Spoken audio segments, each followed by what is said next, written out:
And our questions for today are, what is the link between anxiety and candida? And I love this question. It's quite in depth, and I think it's one of the reasons why we do so much better with anxiety than most of the people that we see around us. So, candida is interesting. We know that if our candida levels are too high, people seem to have health problems like IBS, Crohn's disease, ulcerative colitis, but it also affects us mentally. Anxiety, stress, depression, lack of focus, concentration, all these sort of things. So to try and explain the link, in our lower intestines, we're meant to have 80% good bacteria, which are part of our immune system and seem to really help with mental health, and 20% candida. When the good bacteria disappear, the candida takes over, it overgrows, and it causes loads of problems. It's really linked to IBS, ulcerative colitis, these sort of things. And then the body becomes a bit too sensitive, we get food intolerances, food sensitivities, and lots of other problems going on. Now, it is thought that the candida are policed by the good bacteria and kept in decent numbers. But for a number of different reasons, the good bacteria can disappear. And that can be, first of all, if somebody is anxious or stressed, they seem to die off. If we take antibiotics, either from medication or from those foods that have high amounts of antibiotics, the good bacteria disappear. It can also be that we're not eating the right diet. So if we're not eating lots of fiber, lots of fruit, lots of veg, we don't feed the good bacteria and they die off. The issue is when they're not there, we see these mental health issues. And when we do get people tested, we find most of the anxiety clients we see don't have enough levels of good bacteria, but the candida is way too overgrown. If that candida gets out of control, it can cause serious health problems, which can then lead on to fatalities. So it's something that we need to sort. However, here in the UK, they don't really understand candida. A lot of people have candida problems, and it does shorten lives.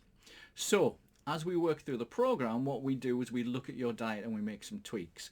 We recommend a load of foods that need to come out. A lot of these foods with sweeteners and additives and too much processed sugar just don't do the good bacteria any good, and they feed up the candida. We recommend the foods to take out, and we recommend a load of foods to go in, and we can even recommend some supplements.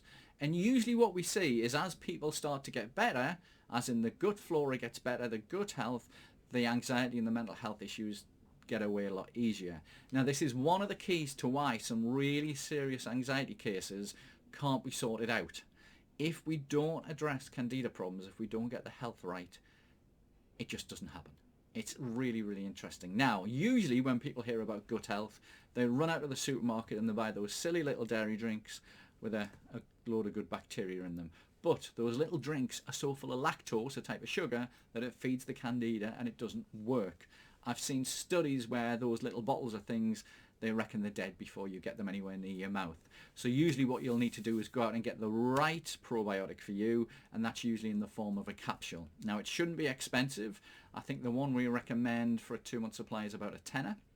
There are other ones out there, but it's also knowing which one works for which client. And this is what we do. We assess them, see what's going on. You can pay for services to get your candida levels and intolerance levels all tested. They're not all great, they're not all the same, but it can be a useful thing to do. But yes, certainly gut health is massively affected by mental health and the other way around. And of course, that's the problem. If your gut health's not good, it makes you feel not too good up here. And then if you're not feeling good up here and you're feeling anxious, it messes up the digestive system and it goes round and round. So again, this holistic approach really works. You can go online and look for loads and loads of information on candida. You will scare yourself silly. So I'd suggest you don't. There's also loads of candida regimes. I know years ago when I got candida, I think I spent 2 years trying to sort it out, and it just came back again and again, and then I found the right eating plan, the right way to live, and it disappeared very, very quickly. A lot of that information on the net is now outdated. The original candida plans where you were eating absolutely nothing. But the one thing we do see is as we sort out gut health, those sensitivities, those intolerances, these skin problems and mental health get massively, massively much better. Thank you so much for that question. Please keep them coming. Look for the magic link below. You can do lots of things with that. And thank you so much for watching. Let's get your anxiety sorted.